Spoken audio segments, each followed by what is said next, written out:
Saudara yang terkasih di dalam Tuhan, Shalom Bapak Ibu yang ada di rumah. Puji nama Tuhan karena hari ini kita bisa kembali beribadah kepada Tuhan. Bapak Ibu, di momen-momen seperti ini kita bisa merasakan ya, kesehatan itu sendiri adalah sebuah anugerah yang luar biasa. Kita bersyukur Tuhan masih memberikan kepada kita kesehatan, sehingga kita bisa kembali berkumpul beribadah. Mari Bapak Ibu Saudara yang berada di Kutisari atau di rek mana saja, Bapak Ibu Saudara yang berada di rumah, saya mengundang Bapak Ibu Saudara bangkit berdiri. Kita akan memulai ibadah kita hari ini. Mari kita berdoa. Kami bersyukur kepadamu ya Allah, buat kasih setia dan limpah rahmat-Mu di dalam kehidupan kami. Di dalam kemurahan dan kebaikan-Mu, Engkau mengumpulkan kami untuk bersama-sama beribadah, untuk bersama-sama memuji dan memuliakan nama-Mu. Tuhan berkati setiap kami. Ketika kami hadir hari ini, kami yang melayani maupun kami yang dilayani, biarlah kami boleh sama-sama mempersembahkan hati kami sebagai persembahan yang berbau harum di hadapan-Mu. Setiap pujian yang kami naikkan, sikap tubuh kami, sikap hati kami, biarlah semuanya boleh menyenangkan hati Tuhan. Ibadah ini biarlah boleh bersumber dan bermuara hanya demi hormat kemuliaan nama-Mu. Di dalam nama Yesus. Sesungguhnya pertolongan kepada kita adalah dalam nama Tuhan yang menciptakan langit dan segala isinya, yang tidak pernah meninggalkan perbuatan tangannya. Turunlah kiranya atas kita sekalian anugerah, salam dari Tuhan Yesus Kristus melalui perantaraannya dengan Roh Kudus. Amin. Silakan duduk Bapak Ibu Saudara.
Jesus.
Jadi saudara-saudara, oleh darah Yesus, kita sekarang penuh keberanian dapat masuk ke dalam tempat kudus.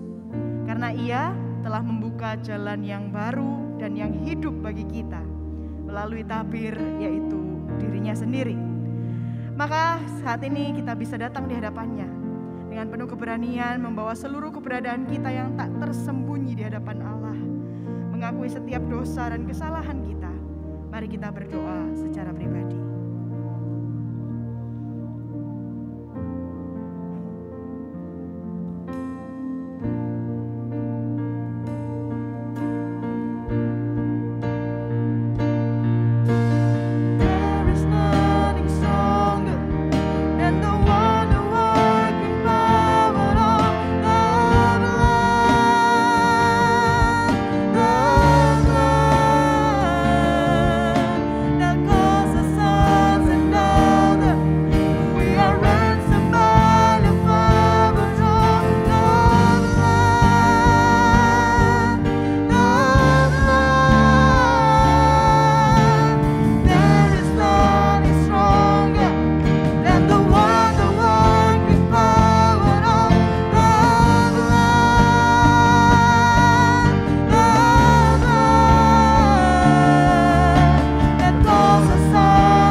Tuhan, kasihanilah kami.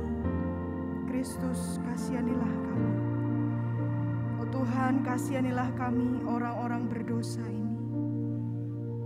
Sungguh hanya karena Engkaulah kami ada saat ini. Sungguh hanya karena anugerah-Mu lah kami dilayakkan untuk datang bersekutu saat ini. Sungguh hanya Engkau Tuhan atas hidup kami. Sungguh Engkaulah segalanya bagi setiap kami. Terima kasih Tuhan. Terima kasih untuk darah-Mu yang telah menyucikan, memulihkan hati kami. Terima kasih Tuhan. Dan biarlah sungguh puji-pujian kami ini menjadi ungkapan syukur kami karena kasih-Mu yang besar, anugerah-Mu yang melimpah bagi setiap kami. Terima kasih Tuhan. Terpujilah nama-Mu. Dalam nama Tuhan Yesus Kristus kami berdoa dan bersyukur. Amin. Mari jemaat Tuhan, kita bangkit berdiri bersama-sama. Kita akan menyatakan pengakuan iman kita, pengakuan iman Kalsedon.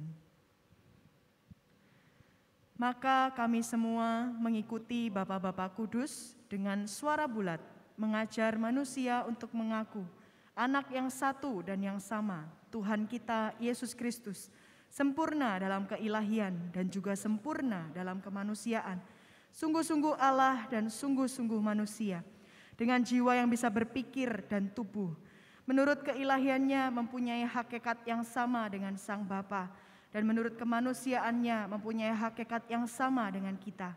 Dalam segala hal sama seperti kita, tetapi tanpa dosa.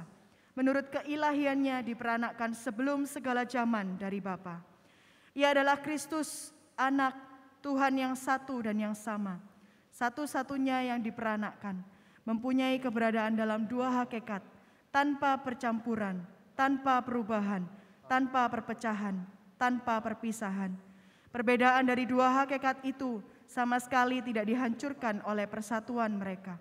Tetapi sifat-sifat dasar yang khas dari setiap hakikat dipertahankan dan bersatu menjadi satu pribadi dan satu makhluk. Tidak terpisah atau terbagi menjadi dua pribadi.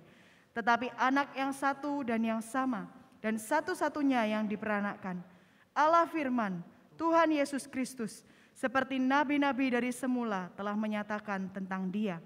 Dan seperti Tuhan Yesus Kristus sendiri telah mengajar kita, dan seperti pengakuan iman Bapak-Bapak Kudus telah menyampaikan kepada kita. Amin. Pada Tuhan Allah kami, Allah kita, ada kesayangan dan keampunan, walaupun kita telah memberontak terhadap Dia. Amin. Siapa gerangan ada pada kita di surga selain Dia? Selain Engkau ya Tuhan. Selain Engkau tidak ada yang lain yang kuingini di bumi. Sungguh hanya Engkau. Amin. Hanya Kau milikku di surga. Tiada yang kumiliki di bumi. Hanya Kau. Tak kuandalkan kekuatanku, namun yang pasti Kau tetap selamanya.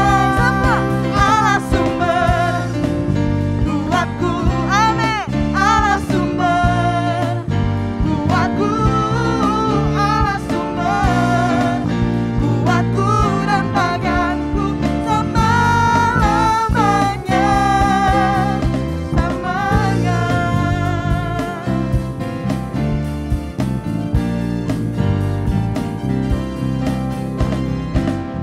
Hanya Kau milikku di surga. Tiada yang kuingini di bumi. Hanya Kau. Tak kuandalkan kekuatanku, namun yang pasti Kau tetap selamanya. Allah sumber, hey, kuatku, hey, hey, Allah sumber kuatku, Allah sumber kuatku dan baganku selamanya. Allah sumber kuatku, hey, hey, Allah sumber kuatku, Allah sumber kuatku dan baganku selamanya,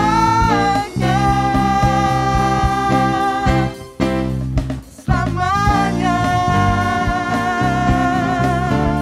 Haleluya.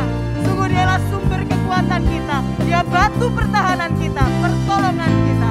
Haleluya.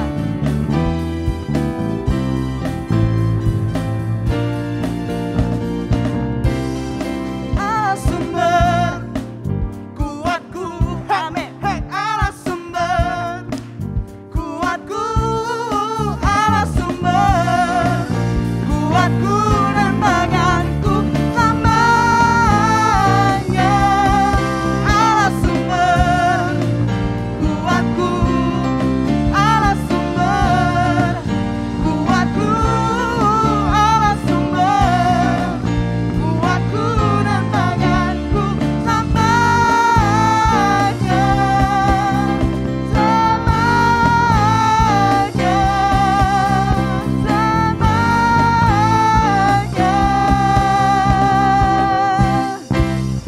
selamanya.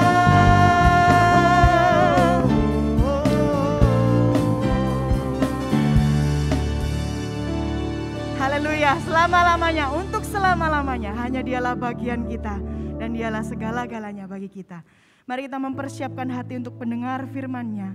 Biarlah sungguh Ia yang berbicara secara pribadi sesuai dengan kondisi dan pergumulan kita masing-masing.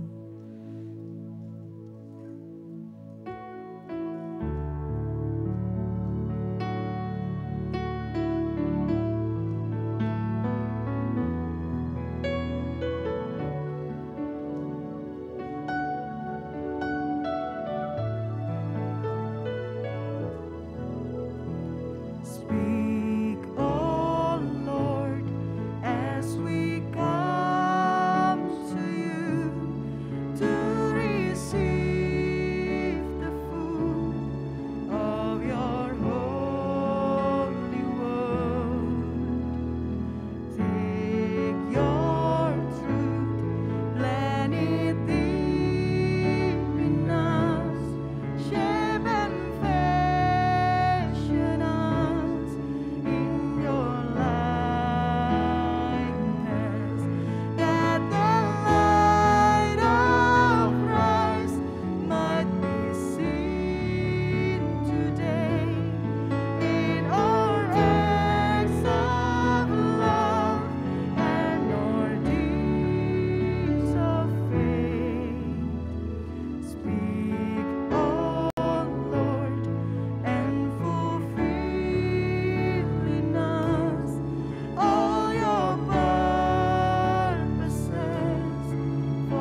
kepada setiap kami ya Tuhan. Selidikilah setiap hati kami dan ajarlah kami untuk taat. Teach us, Lord, full obedience, holy reverence to humility.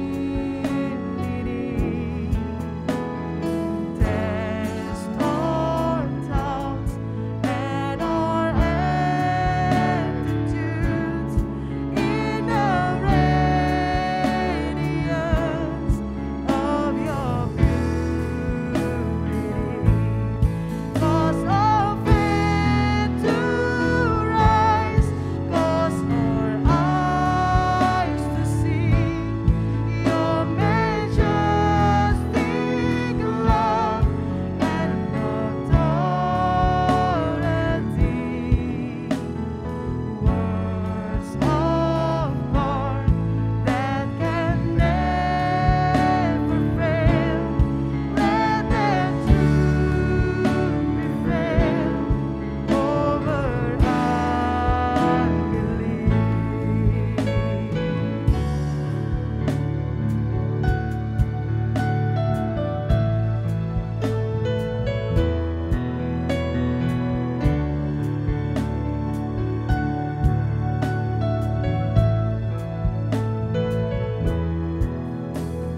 Speak, O Lord, and renew our minds.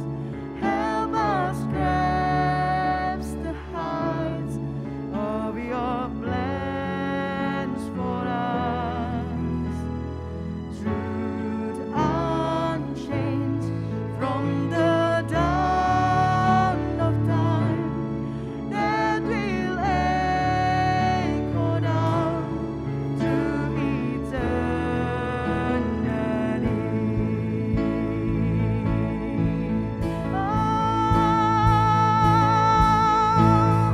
and thy grace will stand on your promises, and by faith will walk as you walk with us.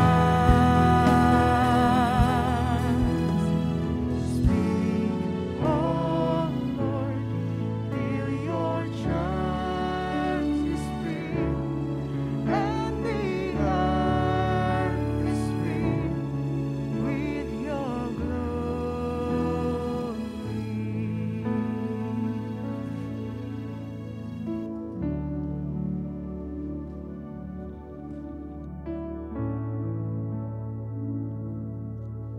Kami rindu agar Engkau berbicara pada kami pribadi lepas pribadi.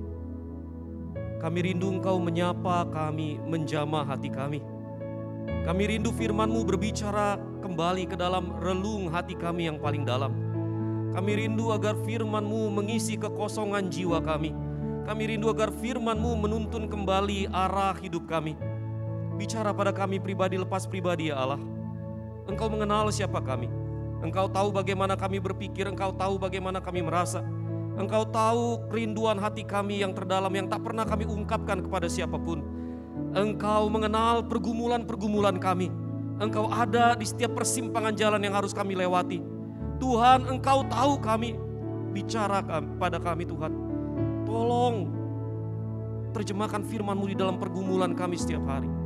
Sehingga kami boleh menjadi anak-anak Allah yang berkemenangan. Kami boleh menjadi anak-anak Allah yang mengenal-Mu dan mengasihi-Mu dengan totalitas diri kami. Kami boleh menjadi anak-anak Allah yang menjadi saksi demi hormat kemuliaan nama-Mu sendiri. Bicara pada kami Tuhan. Ini kami siap mendengarkan. Di dalam nama Tuhan Yesus kami berdoa. Haleluya. Amin. Silakan duduk Bapak Ibu Saudara.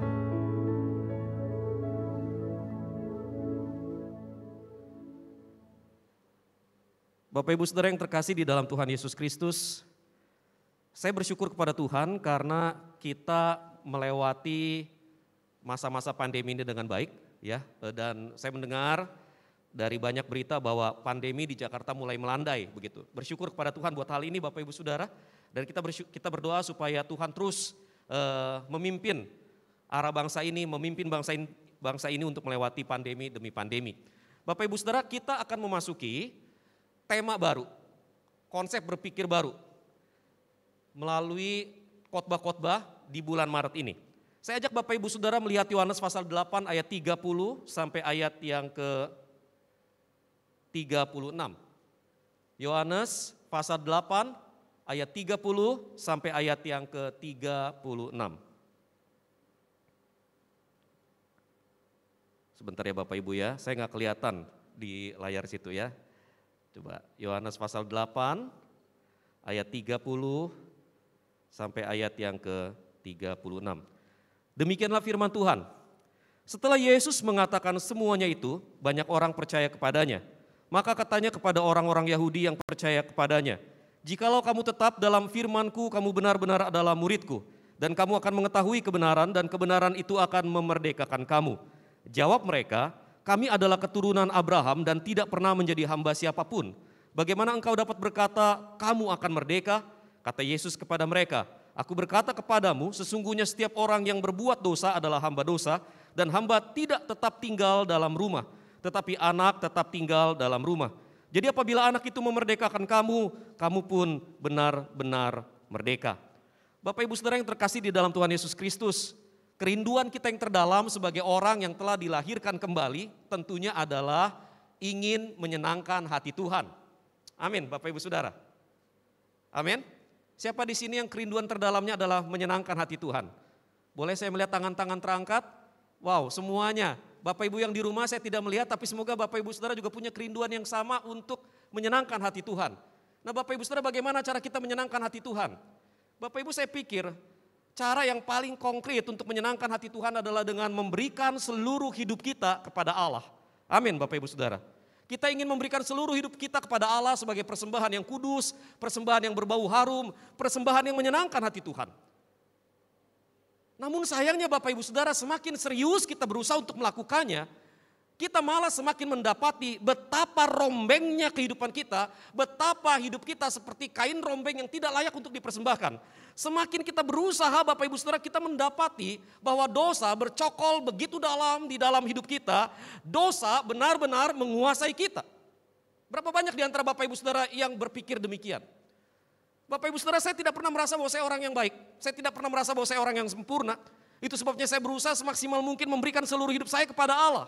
Berusaha untuk melakukan yang saya bisa. Tetapi semakin saya berusaha Bapak Ibu Saudara, saya mendapati bahwa saya begitu kotor. Bahwa dosa begitu kuat mencengkram. Betapa saya lemah dan tidak berdaya di dalam peperangan ini.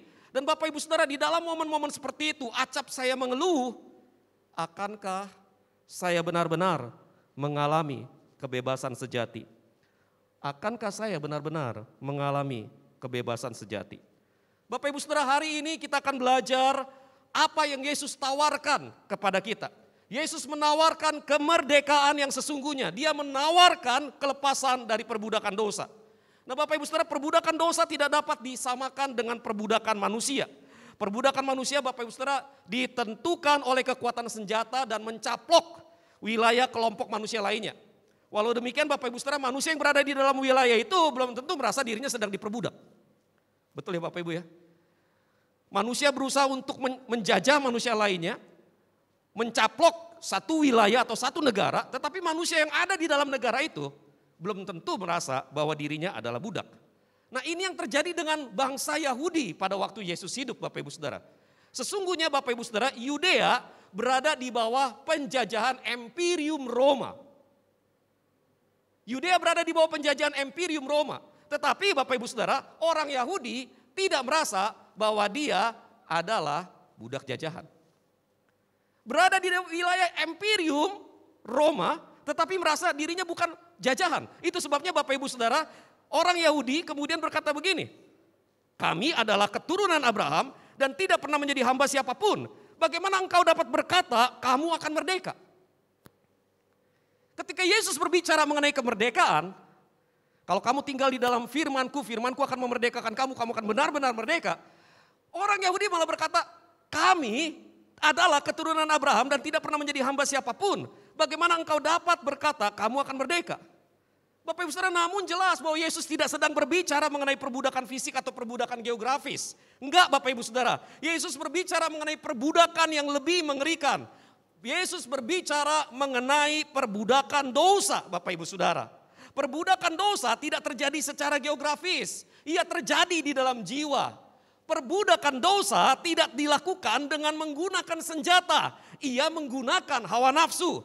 Perbudakan dosa tidak dapat dilawan dengan kekuatan senjata. Bahkan sejatinya Bapak Ibu Saudara, tidak ada sesuatu apapun yang bisa kita lakukan untuk mengalahkannya. Sekali dosa bercokol, dia meresapi dan menguasai seluruh eksistensi kita. Seluruhnya Bapak Ibu Saudara. Ia menyatu dengan kita sehingga seolah-olah tidak ada batasan tentang siapa kita dengan apa itu dosa kita. Jimmy Lucas adalah orang berdosa. Lalu apa bedanya Jimmy Lucas dengan dosanya? Entah Bapak Ibu Saudara. Dosa itu begitu kuat bercokol di dalam diri kita. Sehingga Bapak Ibu Saudara, apapun yang berusaha untuk kita lakukan, perbuatan baik macam apapun yang kita usahakan, amal ibadah apapun yang kita lakukan, tidak ada satu apapun yang bisa melepaskan kita dari kuasa dosa. Jika dosa adalah bagian dari diri kita yang integral Bapak Ibu Saudara, maka tidak ada apapun yang bisa kita lakukan untuk bisa melepaskan dosa itu dari diri kita. Dosa sama seperti kanker, sekali lagi Bapak Ibu Saudara. Dia bercokol ada di dalam diri kita, dia menguasai kita. Bagaimana kita bisa tarik dia keluar tanpa melukai diri kita? Kita tidak berdaya Bapak Ibu Saudara, tidak ada amal ibadah yang kita lakukan yang bisa mengalahkan dosa, tidak ada perbuatan baik yang kita lakukan yang bisa mengalahkan dosa. Kita tidak berdaya. Dan karena Allah mengerti ketidakberdayaan kita, karena Allah tahu ketidakmampuan kita, maka Bapak Ibu Saudara, Allah memutuskan untuk mengutus anaknya yang tunggal, turun ke dalam dunia, melakukan perbuatan baik, lalu kemudian mati di atas kayu salib. Yesus mati di atas kayu salib untuk menebus dosa-dosa kita. Di atas kayu salib dia menyalibkan dosa sehingga dosa hilang kuasanya. Salib telah menjadi sekoci penyelamat yang disediakan Allah bagi kita. Yang perlu kita lakukan Bapak Ibu Saudara adalah menyambut uluran tangan Yesus dari atas sekoci itu. Itu yang kita perlu lakukan Bapak Ibu Saudara. Kita hanya perlu menyambut uluran tangan Yesus dari atas sekoci itu.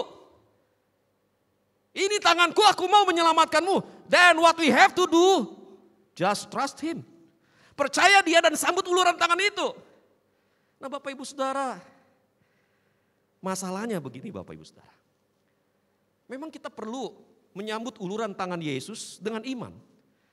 Tapi iman itu tidak sesederhana itu dan tidak serumit itu. Begini Bapak Ibu Saudara. Karena dosa terjadi di ranah jiwa. Dan dosa demikian mengurat akar di dalam segala aspek kehidupan. Maka iman yang kita punya haruslah iman yang luar biasa sehingga kita bisa mengalahkan dosa. Kita harus punya rasa percaya yang luar biasa sehingga kemudian dosa bisa dikalahkan. Bapak Ibu Saudara, sesungguhnya ada 3 macam percaya Bapak Ibu Saudara. Ada 3 macam percaya. Percaya yang pertama adalah Bapak Ibu Saudara, saya percaya beritanya tapi saya tidak percaya orangnya. Ada yang kayak gitu Bapak Ibu Saudara? Saya percaya beritanya tapi saya nggak percaya orangnya. Ya bukan masalah percaya nggak percaya orangnya, nggak kenal juga orangnya. Misalnya Bapak Ibu Saudara mendengar berita di TV mengenai merebaknya virus Omicron misalnya begitu. Then you believe in the news. Tapi kan Bapak Ibu Saudara tidak harus percaya pada orang yang membawakannya. Betul ya Bapak Ibu Saudara ya? Kita nggak tahu siapa dia. Jadi ini jenis percaya yang pertama. Saya percaya beritanya tapi bukan orangnya. Jenis percaya yang kedua adalah saya percaya berita mereka orang baik. Dengan kata lain, iya saya percaya sama beritanya dan saya percaya pada karakter orangnya. Banyak orang Kristen ketika percaya pada Yesus berhenti di level ini. Saya percaya berita bahwa Yesus mati di atas kayu salib untuk menebus dosa saya. Saya percaya Yesus bangkit untuk memberikan hidup yang baru. Saya percaya Yesus akan datang kedua kali untuk mengangkat kita datang ke surga. Saya percaya. Dan saya percaya berita ini, saya juga percaya pada Yesusnya. Saya percaya Yesus sanggup menyelamatkan saya. Saya percaya Yesus memang bisa menyelamatkan saya, tapi percaya sampai di level ini Bapak Ibu Saudara. Nah Bapak Ibu Saudara mungkin berpikir, loh ya memang harusnya begitu dong. Nanti dulu Bapak Ibu Saudara, nanti dulu. Yang Yesus mau bukan percaya semacam ini. Yesus mau percaya yang ketiga.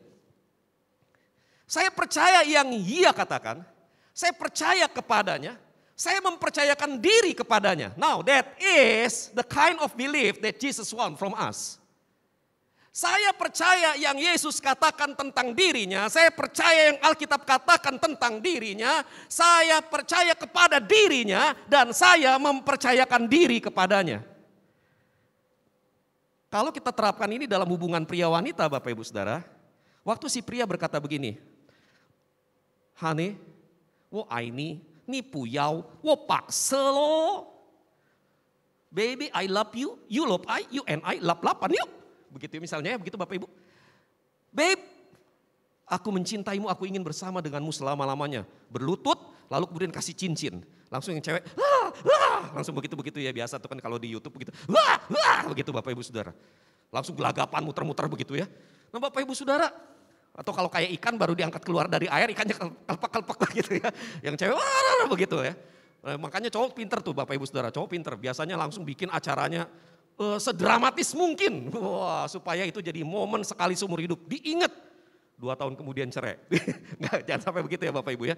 Nah Bapak Ibu Saudara, apakah dasarnya si perempuan akan menerima pinangan itu? Apakah karena ada situasi romantis di balik pinangan itu? Saya pernah nonton acara YouTube Bapak Ibu Saudara, ada cewek dipinang dengan cara yang seromantis mungkin.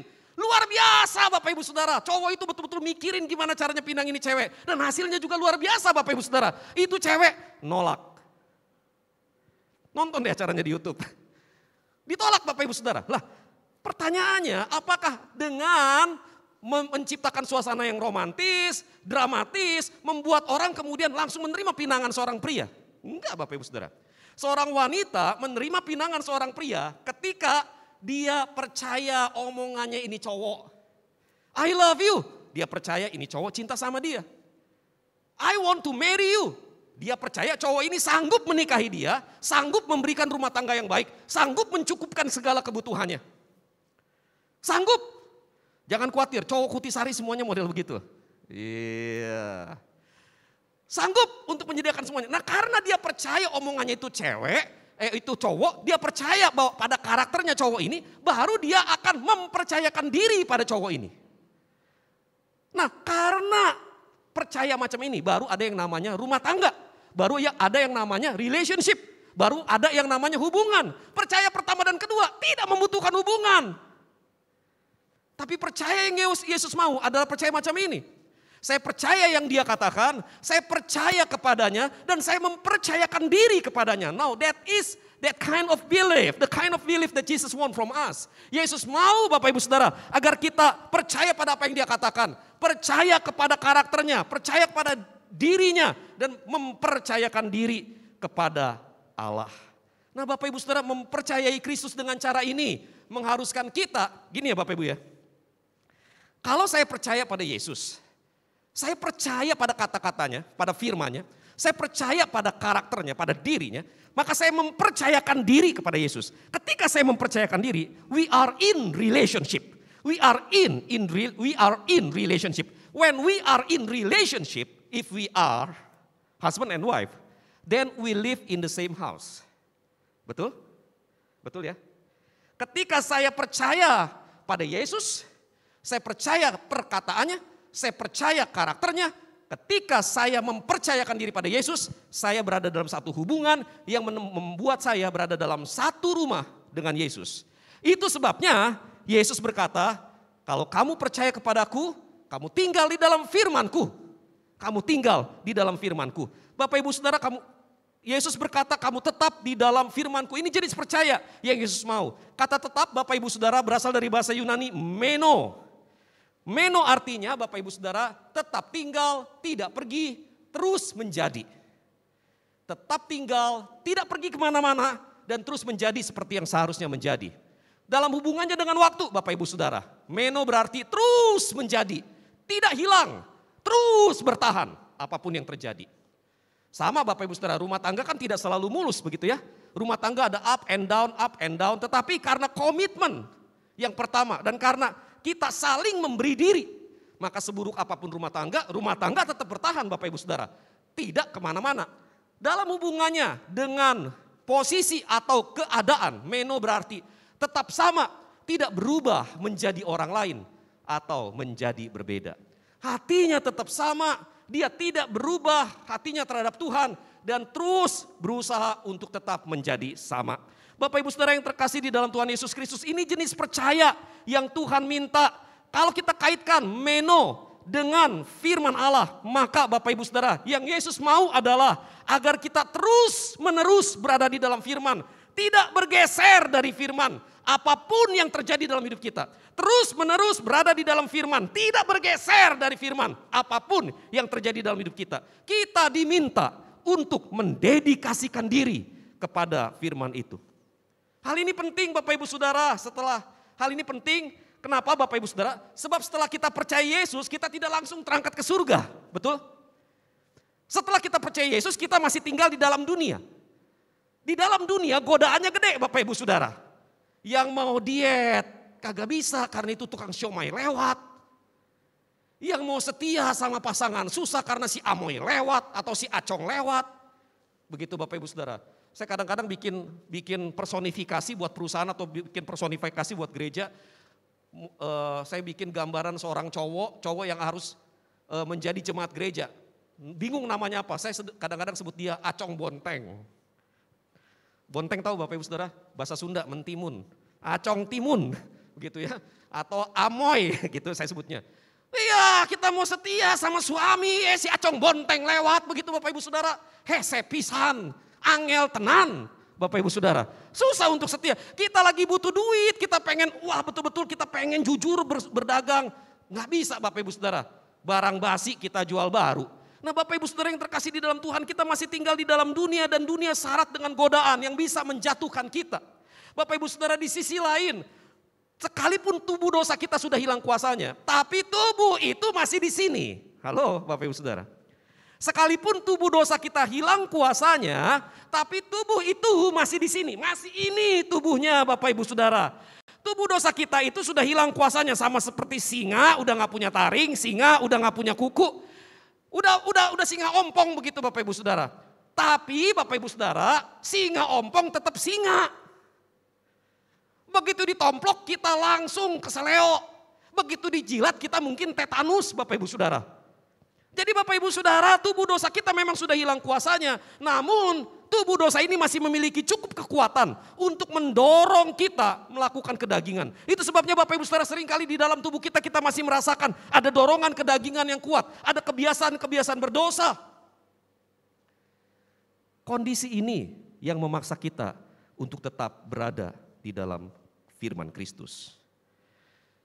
Bapak Ibu Saudara, satu kali komplek perumahan di mana saya tinggal Bapak Ibu Saudara ya. Jadi komplek perumahan kami itu dulu ada lapangan gede ya, lapangan gede. Persis kayak ini Kutisari, di belakangnya sebelum dibangun apa-apa ada lapangan segede gitu begitu ya. Lapangan rumput. Nah lapangan ini sering dijadikan tempat untuk orang perform, bikin panggung apa gitu Bapak Ibu Saudara. Satu kali yang datang adalah kelompok sirkus lokal sih, sirkus Indo. Jadi itu kelompok sirkus Bapak Ibu Saudara mendirikan tenda di situ. Wah semua sibuk mendirikan tenda. Binatang-binatang yang bakal kabur-kaburan begitu ya, dimasukin ke dalam kandang, ke dalam kerangkeng. Tapi ada satu binatang yang kagak dikerangkengin Bapak Ibu Saudara. Binatang ini gak dikerangkengin, binatang ini gak dikandangin. Dan binatang ini menjadi atraksi yang menarik anak-anak kecil. Nah Bapak Ibu Saudara, binatang apa itu? Gajah Bapak Ibu Saudara. Gajah. Nah Bapak Ibu Saudara, saya kan gendong anak saya si Johan nih. Masih kecil waktu itu dia kan Bapak Ibu Saudara. Johan tuh pengen, papa iyo itu begitu. Saya lihatin anak-anak orang juga ikut ngelilingin itu gajah. Wah saya deketin itu gajah. Begitu saya deketin itu gajah Bapak Ibu Saudara saya kaget. Itu gajah cuma diikat sama tali kecil. Tali, bukan tali rafia, tapi tali plastik cuma kecil. Wih saya bilang, ini mah gimana ini? Kalau misalnya itu gajah berontak lalu kemudian lari, apa dia gak tabrak anak orang? Bapak Ibu Saudara saya lihat ada pawangnya di situ. Saya tanya sama pawangnya, Bang, sore ini Bang, ini aman gak sih Bang? Kenapa emang Pak? Ya itu gajah segini gede, talinya segini kecil. Oh tenang aja Pak, aman. Lu gimana aman? Saya bilang begitu, gini Pak, itu gajah waktu kecil, dia juga berontak-berontak, lari-lari katanya. Nah kita ikat sama rantai yang gede. Gajah kecil diikat rantai gede, menang rantai Bapak Ibu Saudara. Sampai itu gajahnya nyerah. Begitu gajahnya nyerah Bapak Ibu Saudara, dia bilang begini, begitu udah putus asa nih gajah, kita ganti sama rantai yang kecilan. Itu gajah mungkin berasa ini rantai kecilan begitu ya, dia ngelawan lagi. Tapi tetap rantai lebih kuat, nyerah dia Bapak Ibu Saudara. Lalu dia bilang begini, udah terus kita ganti sama rantai tambah lama tambah kecil, akhirnya kita ganti sama tali tambang yang gede. Bapak Ibu tahu ya tambang yang gede tuh yang dari serabut begitu ya. Wah ganti sama itu, dia tetap menang gajah, menang talinya karena gajahnya masih kecil. Sampai gajahnya lemah sudah kagak mau sampai hilang semangat tarung dia membiasakan diri dengan tali yang mengikat kakinya. Nah ketika dia mulai terbiasa, tambah lama talinya tambah kecil. Jadi dia bilang begini sama saya, Pak bukan masalah rantainya, bukan masalah talinya, tapi masalah kebiasaannya. Bapak Ibu Saudara, kebiasaan adalah rantai yang lebih kuat. Kebiasaan adalah rantai yang lebih kuat. Bapak Ibu Saudara, kenapa saya perlu memaparkan hal ini? Karena saya melihat ini masalah kita Bapak Ibu Saudara. Masalah kita adalah kebiasaan yang selama ini kita hidupi sebelum kita percaya pada Yesus. Jadi sebelum kita percaya pada Yesus, sebelum kita menyerahkan diri pada Yesus, kita mempunyai kebiasaan-kebiasaan tertentu. Kita menghidupi kebiasaan-kebiasaan tertentu. Dan kebiasaan-kebiasaan yang kita hidupi sebelum kita percaya Yesus mungkin adalah kebiasaan-kebiasaan berdosa. Itu sebabnya Bapak Ibu Saudara, setelah kita percaya pada Yesus, kebiasaan-kebiasaan ini mungkin saja sulit untuk dihilangkan. Kebiasaan emosional atau kebiasaan perilaku seringkali tidak mudah untuk dihilangkan. Nah Bapak Ibu, ini yang menyebabkan kita seringkali bergumul dengan manusia lama. Ini yang menyebabkan kita bergumul dengan kebiasaan-kebiasaan lama. Sudah percaya Yesus tapi masih mau ngerokok. Sudah percaya Yesus tapi masih mau minum mabok. Sudah percaya Yesus tapi masih mau gampar istri. Sudah percaya Yesus tapi masih mau selingkuh. Sudah percaya Yesus tapi masih mau nonton bokep, nonton porno. Sudah percaya Yesus tapi masih mau tipu bisnis. Kenapa? Karena iklimnya dulu dia dibesarkan begitu. Kenapa? Karena kebiasaan yang dia pupuk begitu. Sehingga setelah dia percaya Yesus, sulit bagi dia untuk lepas dari kebiasaan-kebiasaan ini. Nah Bapak Ibu Saudara, kebiasaan adalah rantai yang lebih kuat. Bagaimana kita mengalahkan kebiasaan semacam ini? Untuk bisa mengalahkan kebiasaan Bapak Ibu Saudara, saya ingin mengajak Bapak Ibu memahami bagaimana kebiasaan tercipta. Bapak Ibu Saudara, kebiasaan tercipta dari sistem keyakinan dan sistem standar nilai yang kita pegang. Jadi Bapak Ibu Saudara lihat lingkaran yang di tengah, itu adalah core belief kita. Core beliefs, what we believe in our life. Dan ini menentukan our worldview sebetulnya. Lalu kemudian lingkaran yang kedua adalah core values, our principles in life. Lalu kemudian yang ketiga action. Jadi Bapak Ibu Saudara lihat dari core belief lahir core value. Dari core value lahir action. If we believe that we are ugly, nobody wants us, dan kita kurang menghargai diri kita sendiri, maka kelihatan dari cara kita jalan Bapak Ibu Saudara, cara kita berdiri. Kalau ketemu orang, nunduk, gak berani lihat. Kalau lihat sebentar aja, lalu nunduk lagi. Kalau jalan kayak gak ada tenaga, kayak gak ada harapan. Bungkuk-bungkuk bagaimana. Kalau ketemu sama orang cepet-cepet hilang. Gak ada rasa percaya diri, kenapa? Karena dia percaya dia jelek. Dia tidak menghargai diri dia. Sehingga kemudian muncul di dalam actionnya. Nah Bapak Ibu Saudara, jika kita yakin kita tidak menarik, maka Bapak Ibu Saudara itu kelihatan dari pundak, dari kepala, dari cara kita berpakaian, dari cara kita berinteraksi dengan orang lain. Kelihatan. Keyakinan yang kita simpan di dalam pikiran, Bapak Ibu Saudara, itu kemudian mempengaruhi semua tindakan-tindakan kita. Bapak Ibu Saudara, our core beliefs, our core values itu tersimpan di dalam limbik. Limbik adalah the queen of the brain. Di dalam limbik ini Bapak Ibu Saudara, limbik adalah bagian otak yang berperan dalam pembentukan tingkah laku, emosi, keputusan-keputusan kita. Jadi gini Bapak Ibu Saudara, siapa di sini yang suka makan karedok? Ada yang tahu karedok? Tahu karedok ya? Gado-gado ada yang suka? Ada yang di sini suka makan karedok tapi tidak suka makan gado-gado? Nggak ada. Oke, ada di sini yang suka makan pizza? Ada di sini yang tidak suka makan pizza. Oke. Atau lebih tajam lagi pertanyaannya, siapa di sini yang suka makan bubur? Rata-rata pada suka makan bubur, Bapak Ibu di rumah suka makan bubur? Oke, itu bukan pertanyaannya. Pertanyaannya, Bapak Ibu makan buburnya diaduk atau dibiarkan? Siapa golongan bubur aduk? Angkat tangan. Oh, golongan bubur aduk. Oke, siapa golongan bubur yang dibiarkan? Angkat tangan. Pertanyaannya, kenapa lu aduk? Kenapa lu biarkan? Can you explain it to me? Karena in the end rasanya tetap rasa bubur, my brother. Mau dicampur mau kagak rasanya rasa bubur. Enggak lah Pak Jimmy, bubur diaduk lebih enak. Which is I believe the same thing. Itu sebabnya tiap kali makan bubur gua aduk. Tapi istri gua kagak, makan bubur dibiarinin. Sampai bingung lu kenapa kagak aduk? Kenapa lu harus aduk?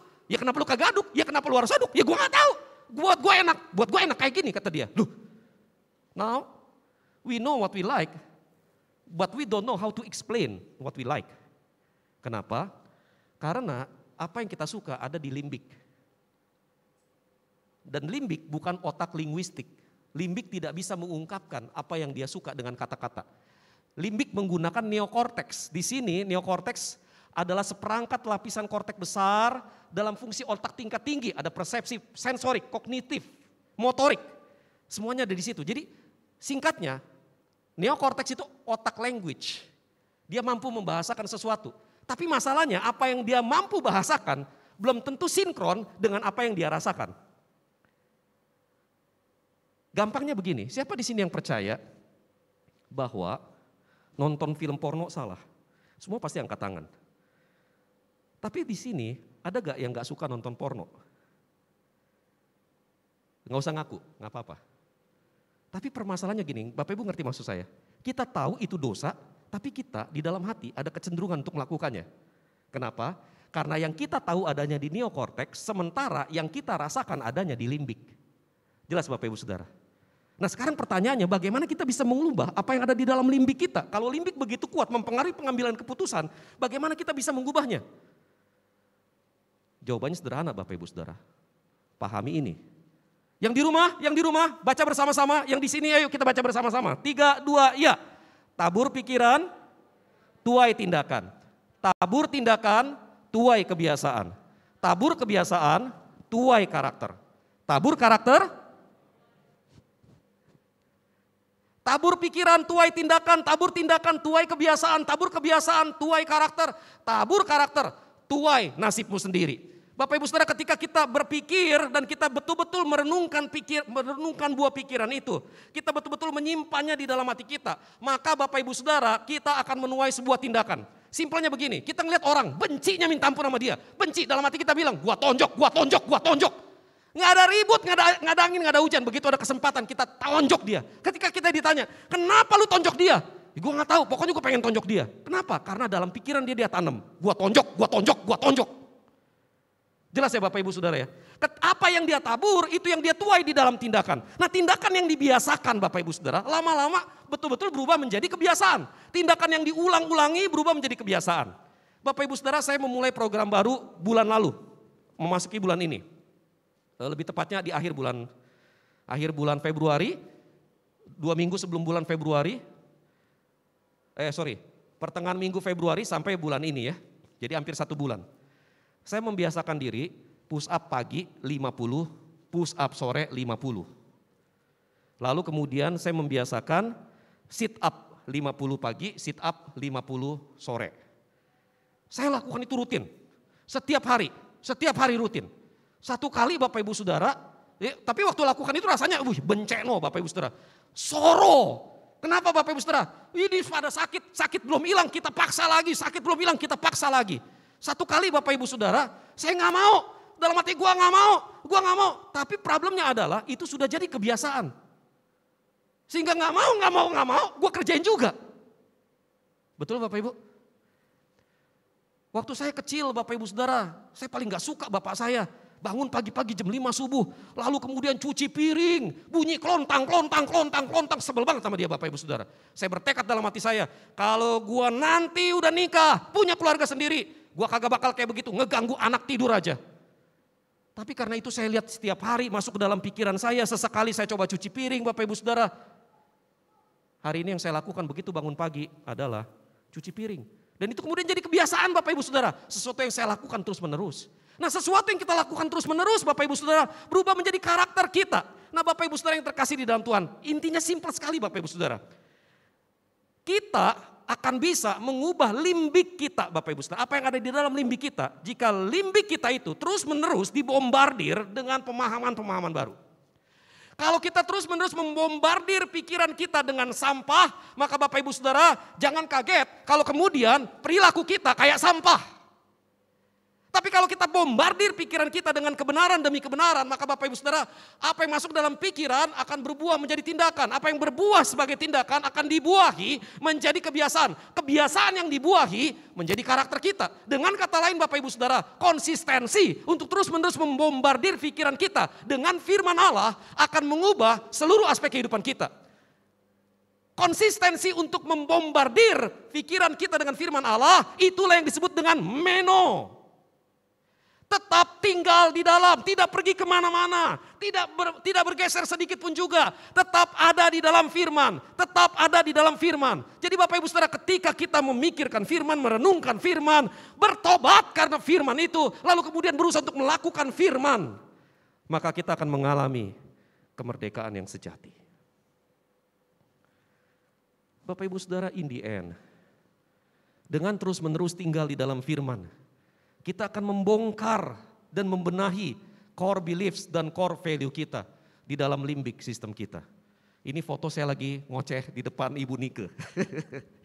Ya, depan Ibu Nike dan depan Ibu Meta. Ini nggak bisa Cik.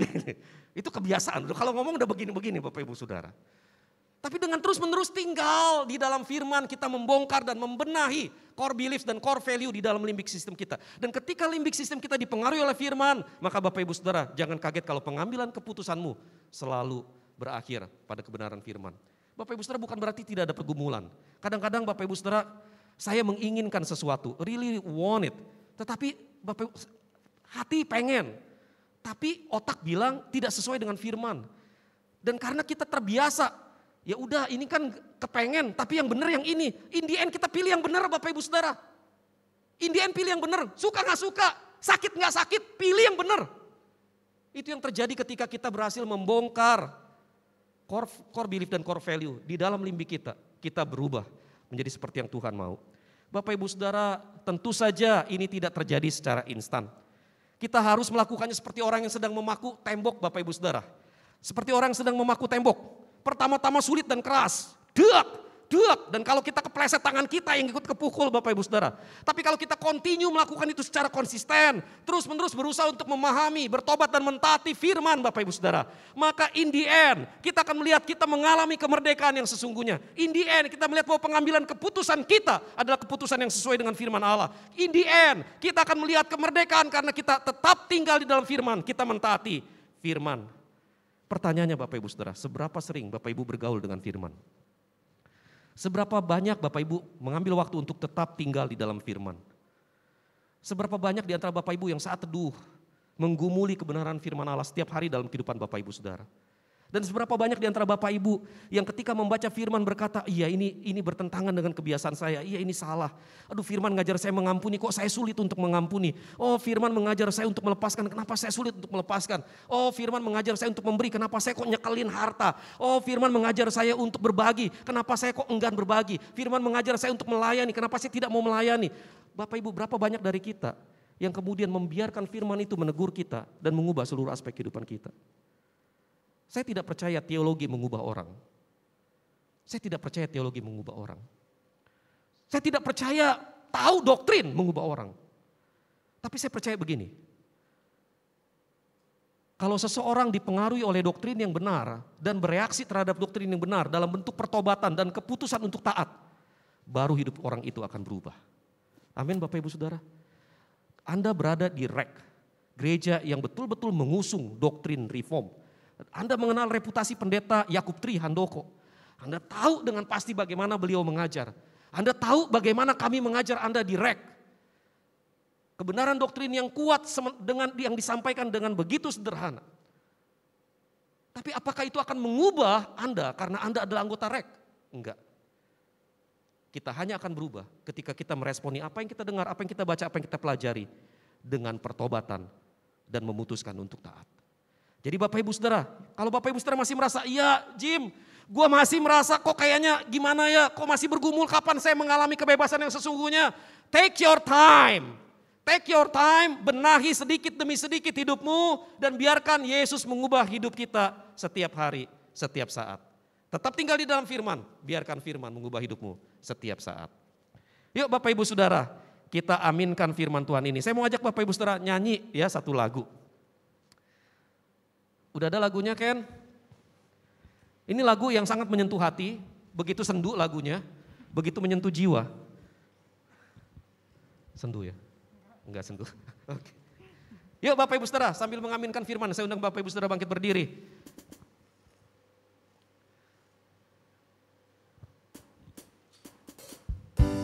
Tepuk tangan Bapak Ibu Saudara.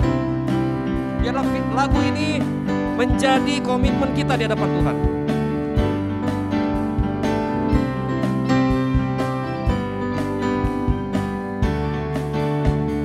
Sedikit demi sedikit, tiap hari, tiap sifat, Yesus mengubahku, Dia ubahku.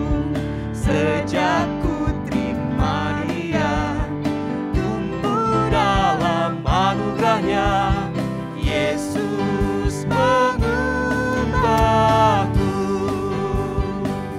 Dia ubahku. Oh Juru Selamat, ku tidak seperti yang dulu lagi. Meskipun nampak lambat, namun ku tahu ku pasti sempurna nanti. Bapak Ibu Saudara, apa kuncinya six pack? Bukannya push up, bukannya sit up. Kuncinya konsistensi. Bapak Ibu Saudara, apa kuncinya kesuksesan di dalam bisnis? Bukan kecerdasan di dalam berbisnis, tapi konsistensi. Bapak Ibu Saudara, apa kuncinya seseorang bisa meraih gelar sarjana? Bukan karena pinter, tetapi karena konsistensi. Apa kuncinya Anda bertumbuh di dalam Tuhan? Apa? Konsistensi di dalam firman, amin. Sekali lagi men, sedikit demi sedikit.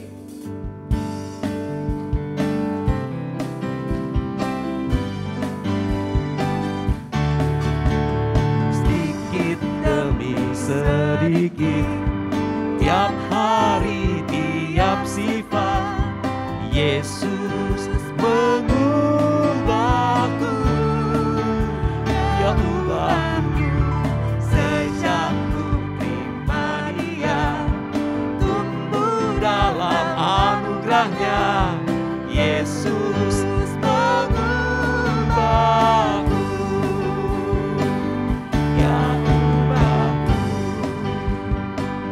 Oh Juru Selamat, ku tidak seperti yang dulu lagi. Meskipun nampak lambat, namun ku tahu ku pasti sempurna. Meskipun nampak lambat, Meskipun nampak lambat, namun ku tahu ku pasti sempurna nanti. mari Bapak Ibu Saudara sekali lagi kita tunduk kepala, kita berdoa. Bapa Surgawi, kami datang menghadap tahta suci-Mu. Kami tahu ya Tuhan bahwa Engkau menyediakan jalan kemerdekaan buat kami. Dan jalan kemerdekaan itu adalah percaya yang membuat kami tetap tinggal di dalam Engkau. Ketika kami tetap tinggal di dalam firman-Mu, firman-Mu memerdekakan kami. Dan ketika kami merdeka, kami benar-benar merdeka. Tuhan tolong kami untuk konsisten tinggal di dalam firman itu. Untuk tidak bergeming, untuk tidak berubah, untuk tidak hilang dari kebenaran firman-Mu. Ajar kami untuk terus merenungkan firman-Mu, untuk menyimpannya di dalam hati kami. Ajar kami untuk melunakkan hati kami, sehingga ketika firman-Mu menuntut pertobatan, kami memberi diri bertobat di hadapan Tuhan. Dan dengan begitu kami mampu, oleh karena kemurahan Roh Kudus, mentaati firman Allah yang membuat hidup kami berubah. Terima kasih Bapa. Ini seluruh doa dan permohonan kami angkat naikkan dalam nama Yesus. Amin. Silakan duduk Bapak Ibu Saudara.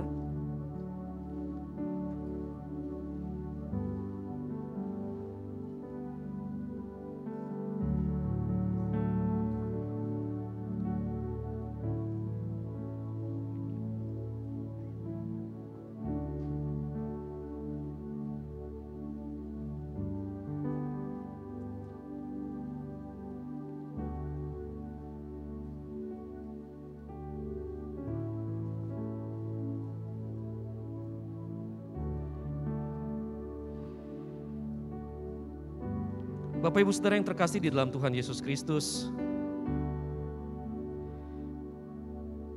lepas dari perdebatan teologis mengenai perjamuan kudus, saya selalu percaya bahwa ketika kita melakukan perjamuan asa yang kudus, Roh Kristus hadir di tengah-tengah kita.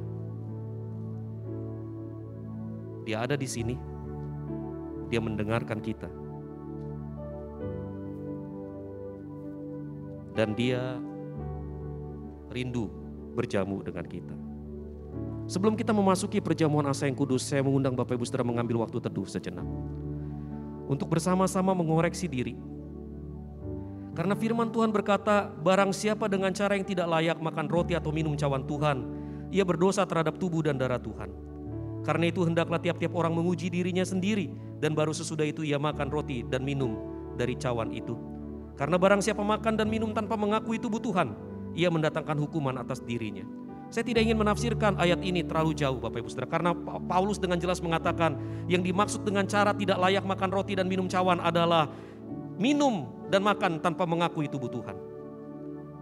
Lihat hatimu, percayakah kau pada pengorbanan Yesus? Maukah kau memberikan dirimu pada Yesus? Sambil Bapak Ibu Saudara berdoa, menguji diri, kita pujikan singer, song leader akan menyanyikan Nothing But The Blood. Sementara musik dinaikkan, Bapak Ibu Saudara akan berdoa.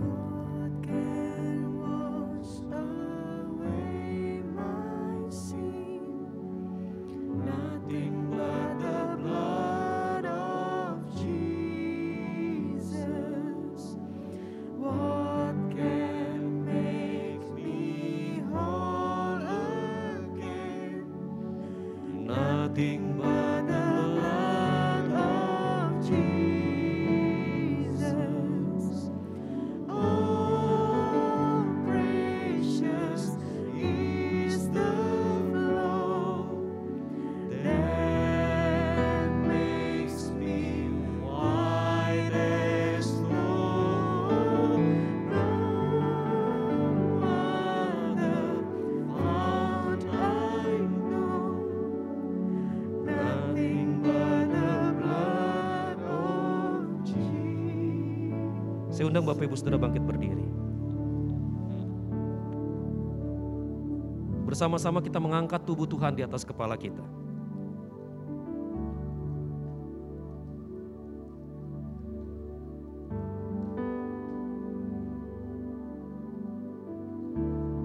Sebab apa yang telah kuteruskan kepadamu telah aku terima dari Tuhan, yaitu bahwa Tuhan Yesus pada malam waktu ia diserahkan mengambil roti. Dan sesudah itu ia mengucap syukur atasnya. Ia memecah-mecahkannya dan berkata, inilah tubuhku yang diserahkan bagi kamu. Perbuatlah ini menjadi peringatan akan aku. Kita makan.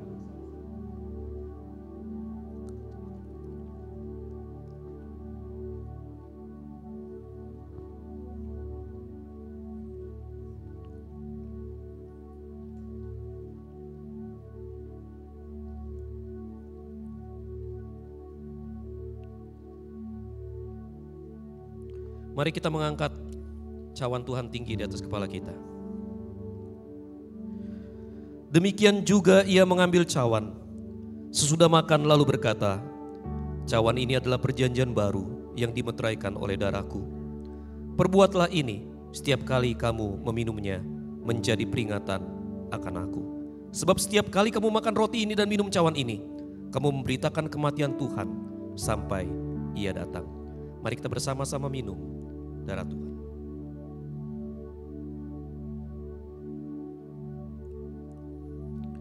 Sekarang saya beri kesempatan Bapak Ibu Saudara yang berada di dalam ruangan ini maupun yang berada di rumah untuk berdoa secara pribadi.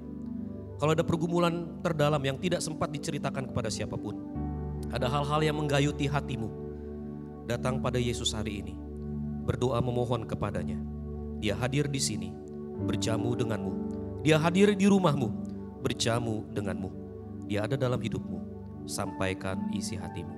Sementara song leader dan singers menyanyikan lagu ini sekali lagi.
Bapak Ibu Saudara, kita bersama-sama memujikan lagu ini dari awal. Wash away my sin, nothing but the blood of Jesus. What can make me whole again? Nothing but the blood of Jesus. Oh, precious is the flow that makes me white as snow. No other fount I know, nothing but the blood of Nothing but the blood of Jesus. Nothing but the blood of Jesus. Lebih lembut lagi saudara, dengan suara berbisik. Nothing but the blood of Jesus. Kami bersyukur buat darah-Mu yang melayakkan kami di dalam ketidaklayakan kami. Sungguh Tuhan, kami jijik bahkan melihat hidup kami sendiri. Kami ngeri melihat betapa kotornya hati dan pikiran kami. Kami lelah menerima keberadaan kami yang penuh dengan dosa. Sungguh tertunduk dan malu kami ada di hadapan-Mu. Namun Tuhan, perjamuan asa yang kudus hari ini mengingatkan kami bahwa memang tidak ada apa-apa di dalam diri kami yang kami layak tawarkan kepadamu. Bahwa memang kami orang berdosa dan karenanya Engkau mengutus anak-Mu. Dan bahwa hanya darah Yesus dan hanya darah Yesus yang melayakkan kami ada di hadapan-Mu. Kami bersyukur ya Tuhan. Hamba-Mu berdoa supaya jemaat Tuhan yang hari ini mengambil perjamuan kudus, jemaat Tuhan yang ada di gereja maupun yang ada di dalam rumah mereka masing-masing. Ketika mereka berjamu dengan-Mu, biarlah perjamuan asa yang kudus menguatkan iman mereka, memampukan mereka menjalani hidup. Sebab mereka merasakan kehadiran Allah ada di tengah-tengah mereka. Mereka merasakan kehadiran Yesus ada dalam hidup mereka. Dan mereka berjalan bersama Yesus melewati lembah bayang-bayang maut selama perjalanan di dunia ini. Doa-doa yang tidak bisa mereka ungkapkan, kekecewaan yang tidak pernah mereka ceritakan kepada orang yang paling dekat sekalipun, mimpi yang tidak berani mereka kumandangkan, segala sesuatu yang mereka inginkan jauh di dalam relung hati mereka yang paling dalam, yang Engkau lihat dan Engkau dengar, mereka doakan hari ini. Mari Tuhan Engkau bekerja dalam hidup mereka. Jawab sesuai dengan hikmat dan kasih-Mu, sesuai dengan rencana-Mu dan kebaikan-Mu yang agung. Di dalam nama Yesus kami berdoa. Amin. Silakan duduk Bapak Ibu Saudara.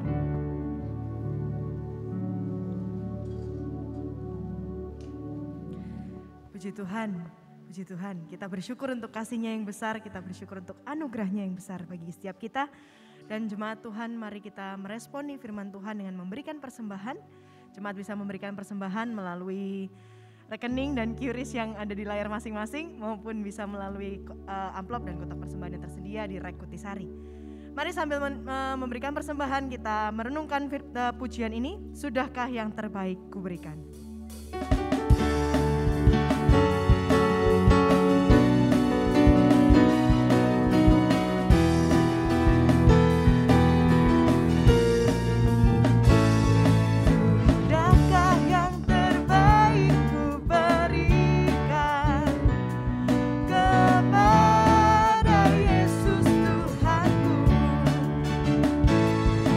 Besar pengorbanannya di Kalvari.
Bapak Ibu Saudara yang berada di rumah maupun yang berada di gereja hari ini, saya mengucapkan terima kasih atas persembahan yang sudah Bapak Ibu Saudara berikan.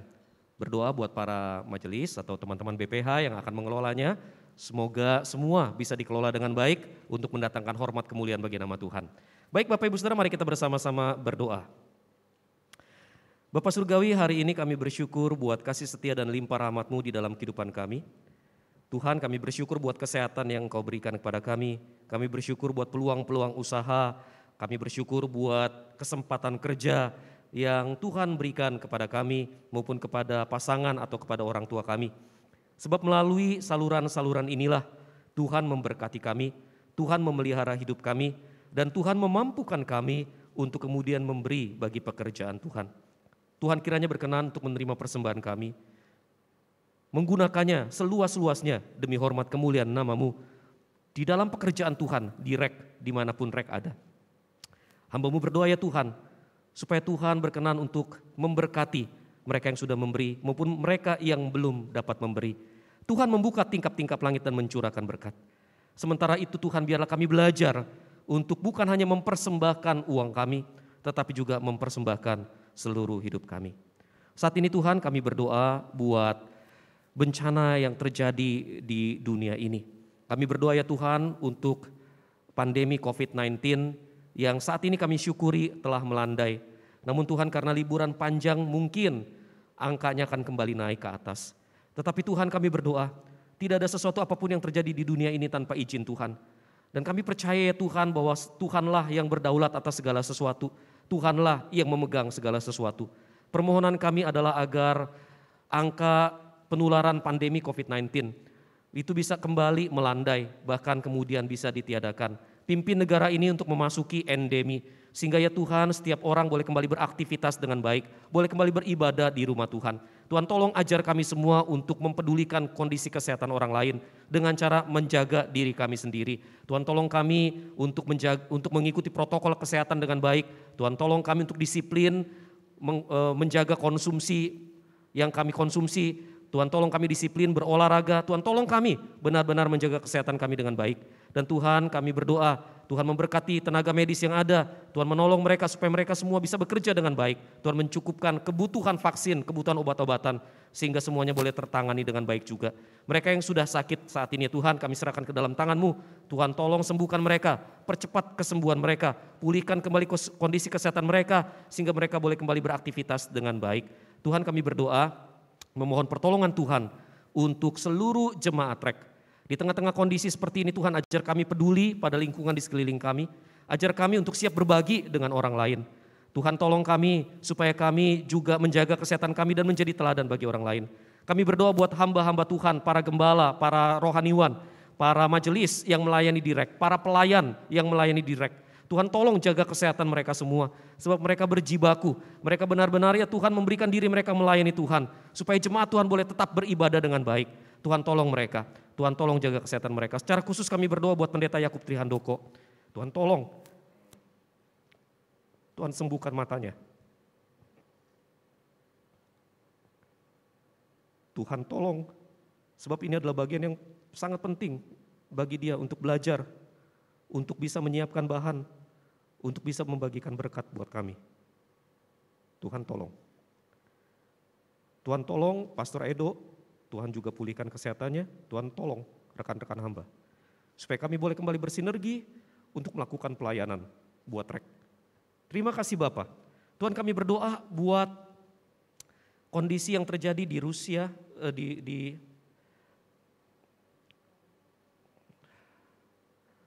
Tuhan tolong kami menyerahkan ke dalam tangan Tuhan negara-negara yang sedang berperang. Tuhan, peperangan yang terjadi di belahan dunia manapun akan mengakibatkan dampak yang besar di negara kami. Tuhan tolong, ada beberapa ekonom yang meramalkan akan terjadi resesi besar-besaran. Beberapa harga pokok, harga bahan pangan akan segera naik. Tuhan tolong kami untuk peduli. Tuhan tolong kami untuk kemudian melakukan apa yang terbaik yang kami bisa. Tuhan berkati supaya Rusia dan Ukraina boleh kemudian menemukan titik temu jalan perdamaian yang baik buat mereka. Tolong Tuhan, pimpin setiap orang bukan hanya memikirkan diri mereka atau negara mereka, tetapi memikirkan seluruh dunia ini. Terima kasih Bapa, kami serahkan seluruh dan permohonan kami yang jauh dari sempurna.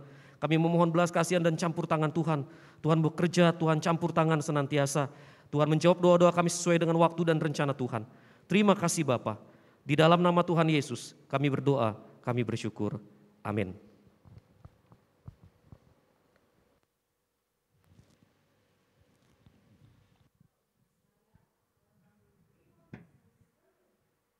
Our church, this is our home. Kami ucapkan selamat datang bagi Anda yang baru bergabung hari ini. Jika Anda ingin terhubung dengan komunitas tertentu direct atau ingin didoakan, jangan ragu untuk menghubungi kontak berikut ini. Selamat bagi Anda yang berulang tahun di minggu ini. Kiranya kasih, iman, dan pengharapan Anda semakin dikuatkan di dalam Kristus melalui topangan Roh Kudus. Mari luangkan beberapa menit untuk mendoakan dan mengucapkan selamat kepada jemaat REK yang akan berulang tahun di minggu depan.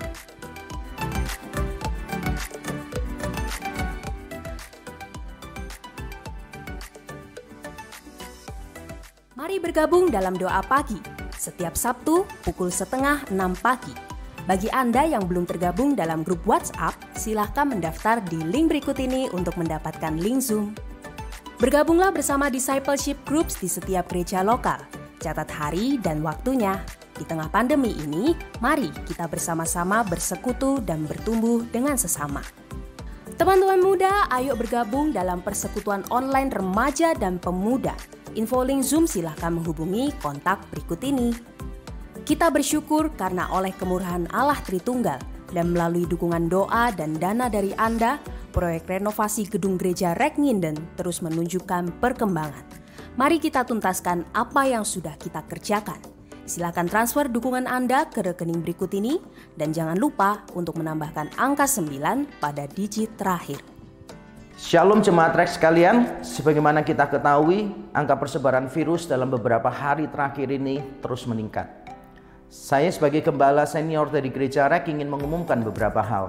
Yang pertama, saya mendorong bagi Bapak Ibu Saudara yang bisa beribadah di rumah dengan nyaman dan tanpa gangguan, kami mendorong untuk tetap beribadah di rumah bersama dengan anggota keluarga. Walaupun demikian, kalau Bapak Ibu Saudara memutuskan untuk tetap mau datang di gedung gereja, pintu selalu terbuka.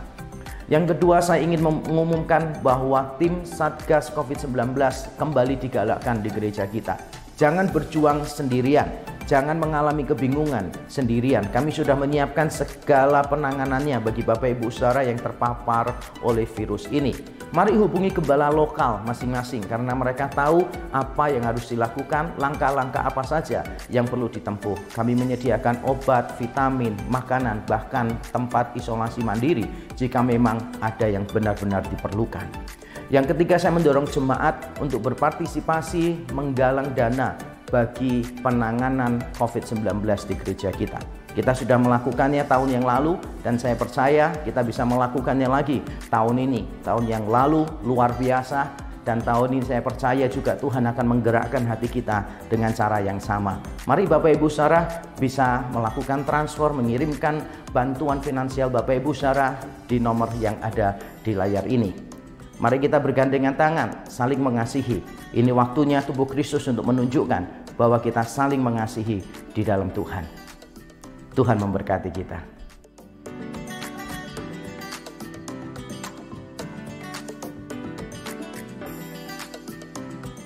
Demikianlah informasi untuk minggu ini. Marilah kita teguh berpegang pada pengakuan tentang pengharapan kita, sebab Ia yang menjanjikannya setia. God bless you and see you next week.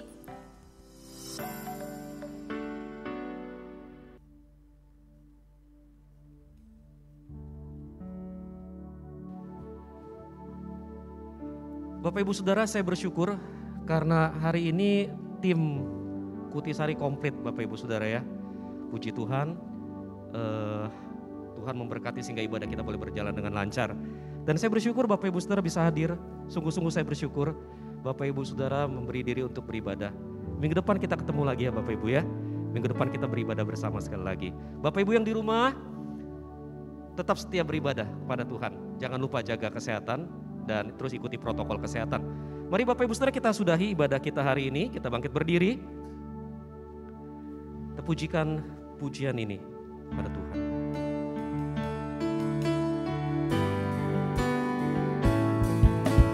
Puji Dia Allah Bapa, Putra, Roh Kudus Tritunggal, Allah mulia berkuasa.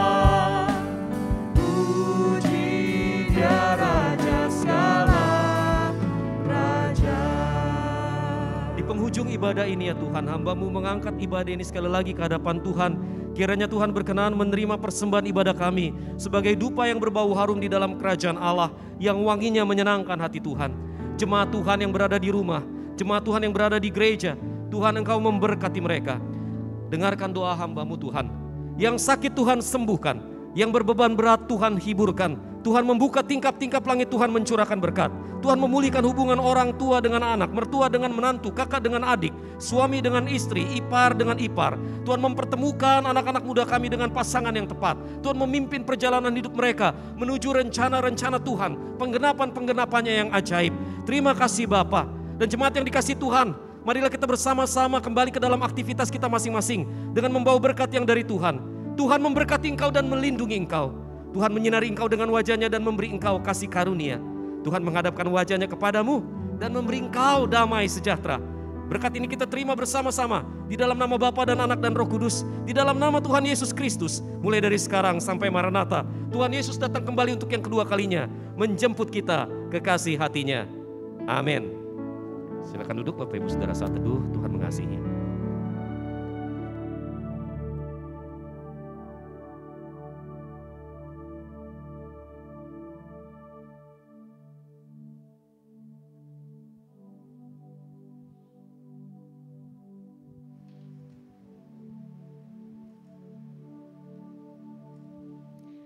Ya, kebaktian selesai. Selamat hari Minggu Bapak Ibu dan Tuhan Yesus memberkati. Untuk tetap